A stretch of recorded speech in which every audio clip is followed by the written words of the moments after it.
আসসালামু আলাইকুম, welcome to my another blog. সকাল সকাল চলে যাচ্ছি কাজের উদ্দেশ্যে। এর আগে চা নাস্তা করে নিলাম, তারপরে কাজের সাইডে রওনা দিলাম।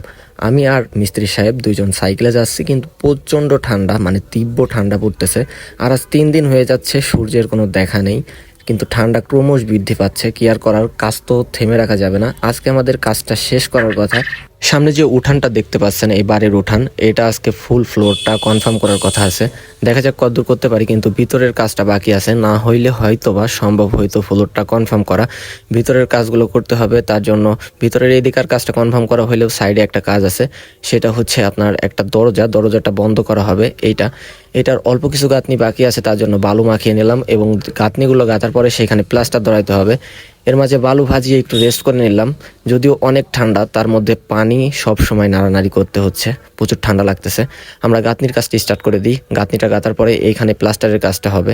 আর এইখানে কিছু প্লাস্টার নোনা ধরে গেছিলো, সেটা চটানোর কাজ চলতেছে, তারপরে প্লাস্টারটা লাগানোর কাজ চলতেছে। আর বাইরের কাজ এতদূর পর্যন্ত আগাইছে, কিন্তু এর মাঝে মালিক আসার পরে আরও একটু কাজ বাড়িয়ে দেয়। সামনে যে গাঁথনিটা দেখতে পাচ্ছেন, এটা হওয়ার কথা ছিল না, কিন্তু এই কাজটা বৃদ্ধি পায়। তার জন্য হয়তো আজকে কোনোভাবেই পসিবল না আজকে কাজটা শেষ করা। আমাদের ভিতর সাইডের কাজটা ক্রমশ এগিয়ে যাচ্ছে, হয়তো আমরা ভিতর সাইডের কাজটা আজকে কনফার্ম করে দিতে পারবো। ভিতর সাইডে আর কোনো কাজ বাকি থাকবে না, কিন্তু প্রচুর ঠান্ডা পড়তেছে। প্রচুর ঠান্ডার কারণে কাজ করাও মুশকিল, কিন্তু কিছু করার নাই, কাজ তো করতেই হবে। কাজটা সম্পূর্ণ করে ইনশাল্লাহ আদার সাইডে যাব। আমরা ভিতরের পাশটার প্লাস্টার কমপ্লিট করলাম, রং মাখানো বাকি।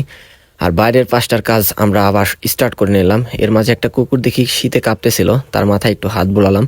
আর আমার শখের নখ দুটো আজকে গেছে গা, মানে এই কাজ করলে নখ রাখা মুশকিল। একটু কষ্ট লাগলো আর কি, অনেক শখের জিনিস ছিল।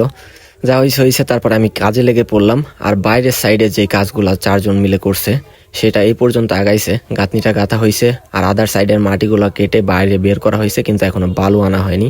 আজকের মতো কাজ এই পর্যন্তই শেষ। আসসালামু আলাইকুম সবাইকে। সুস্থ অবস্থায় কাজে এসে সুস্থ অবস্থায় বাসায় ফিরতে পারতেছি, আলহামদুলিল্লাহ। আল্লাহ হাফেজ সবাইকে।